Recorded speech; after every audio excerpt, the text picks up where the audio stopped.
Hey guys, thanks for joining me for this one. In this video, we're going to go over 5 stocks that I think would perform well or would be worth owning during a relatively large recession. We're going to look at some of their investor information. We're also going to look at how they performed in the last 2008 recession, just to give us some real life examples of how they did in that environment.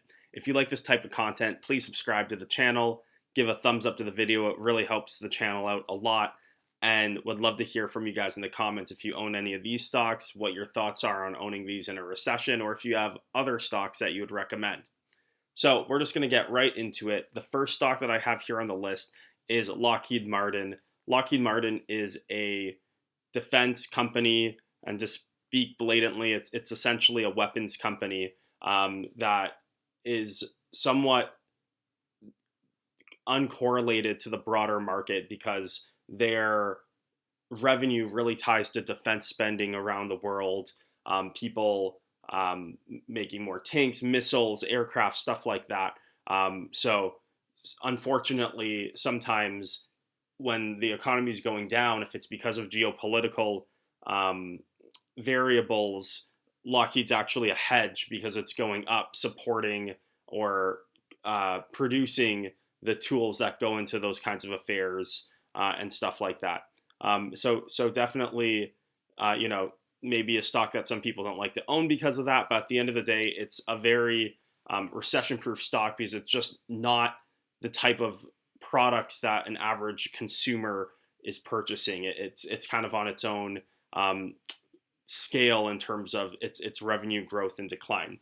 So looking back, and obviously, recently, given some of the geopolitical risks, the stock has moved up as U.S. has increased spending, and global countries, other countries have also had a bigger focus on defense, which has made people bullish on the stock. But even if we look back to 2008, or let's start in 2007, because that's when things really kicked off, stock went from about $108 down to, at the deepest, it looks like they went down into the 80s or high 70s. So this one definitely wasn't the smoothest ride, but compared to the market that went down like 50-60%, this isn't too bad. And then we see it jump back over the years back to not only 100, but then obviously has propelled from there. So this is one that I think if a recession happened again, this one wouldn't even have as big of a drop, given just how well they've executed and how they've kind of proven to be a recession-proof company. And especially given if a recession was to happen right now, it would be a lot of other drivers for the business given the state of the world today that aren't tied to the recession. But back in 2008, there may have not been those drivers top of mind to the same extent. Looking at their earnings, you can kind of see they did 66 billion in revenue, 7 billion in operating profit, 6 billion in cash flow. Just going down to show you some of the categories they play in and why they're a defensible company: aeronautics, missiles, fire control, mission systems. So I don't fully understand this space, but you can kind of get the sense that they're not selling, $100 consumer products or TVs or anything like that that a weak middle class consumer would be impacted by if their discretionary income shrunk. And that's why I think this is one that's worth considering owning into a recession. The second stock on the list is Johnson and Johnson, and this one is actually really interesting. One, the stock's down 12% over the last year. I know there's lots of things going on with the company, a big lawsuit. They're also spinning out their consumer products division. But on this one, when we go back to 2008, you can kind of see they went from, $61, $62, and then by the worst of it, they were down, 10, 15%. And then very quickly, even in 2011, were back up from where they were at the beginning of the financial crisis. So this is a stock that is very defensive, and as you can tell just by the kind of products they sell here, zooming in on some of their brands.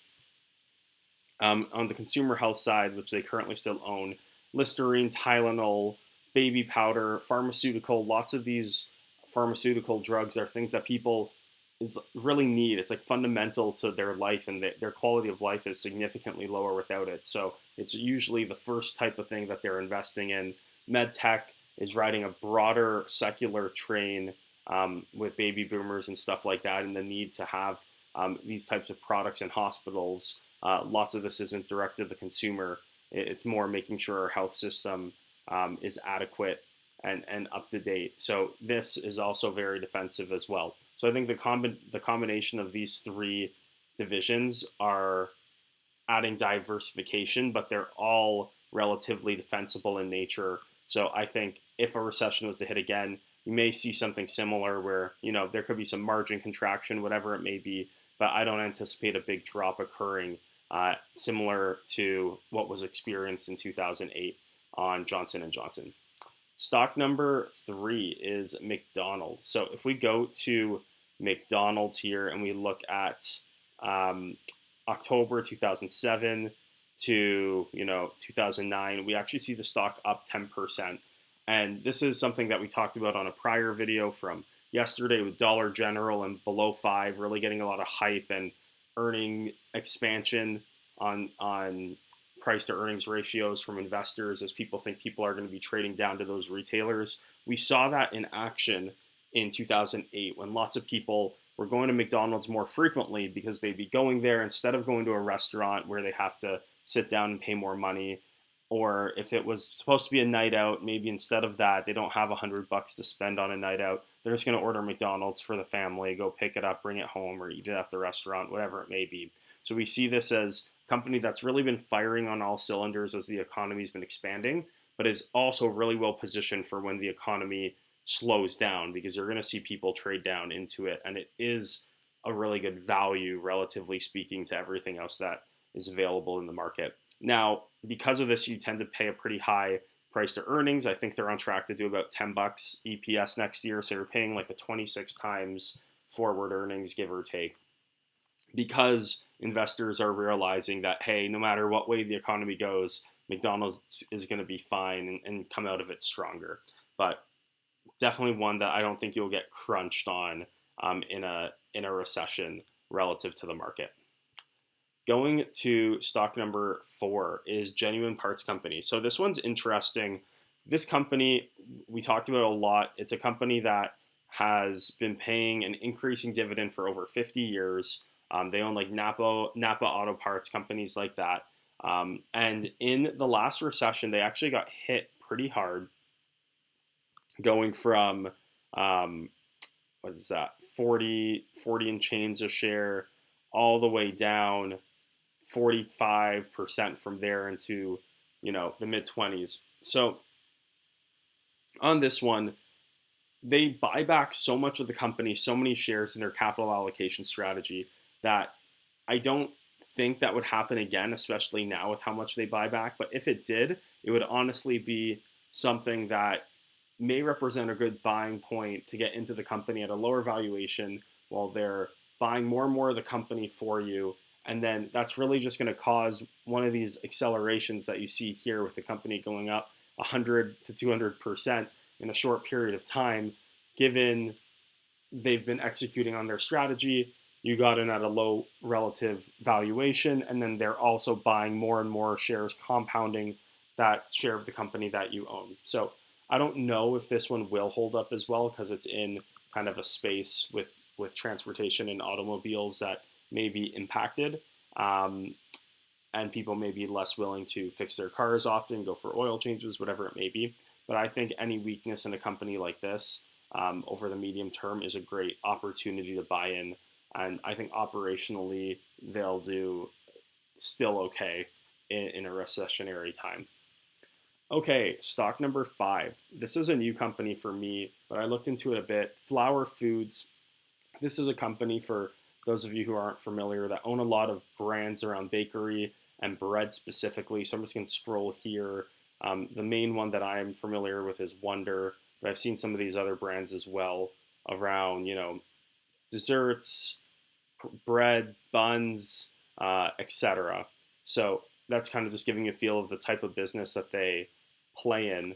And if we look at them over the last recession as well, similar to McDonald's, where we really didn't see any negative impact on the business going from 9.75 a share to 10.50 or 10.75 a share, up about 10%, while the market went down 50%. So this is a stock that everyone's gonna need their products in one way or another, especially as people similar to McDonald's maybe trading down more burgers in the backyard, stuff like that. Just buying buns, buying bread as food for home shouldn't be impacted in a meaningful way in a recession. So I think this company is a company that will perform just fine in a recessionary time, and I wanted to put on the list. If we look at their guidance for next year, they're looking at about $1.25 a share. So they're trading at about a 21 to 22 price to earnings ratio. If they do get hit on EPS a bit by 5 or 10%, they'd still be trading for under a 25 PE, which lots of other CPG companies are demanding right now. You'd look at some of their strategies on some of their brands. They're looking at delivering balanced growth on their core brands, but then they're also looking at accelerating growth on some of their smaller brands, as well as evaluating profitability, whether through pricing or through selling some other areas of their business. So lots going on. I like that they're continuously trying to optimize their business. They trade at a fair valuation, and they play in categories that I think are pretty defensive no matter what the economic climate is. So this is definitely one that I think on a list like this on recession-resistant stocks, it kind of fits the bill. So those are 5 stocks that I would consider looking at, putting on your watch list if you're looking to add a couple stocks that may not be impacted too much in the case of a recession or would be set up to potentially outperform the market. If you like this type of content, please subscribe to the channel. Hit the like button on the video. Would love to hear from you guys in the comments if you have opinions on any of these stocks or any other ideas you have for recession-resistant stocks as well. Thank you guys so much for watching, especially if you watched to the end. I really appreciate it, and I'll see you guys in the next one.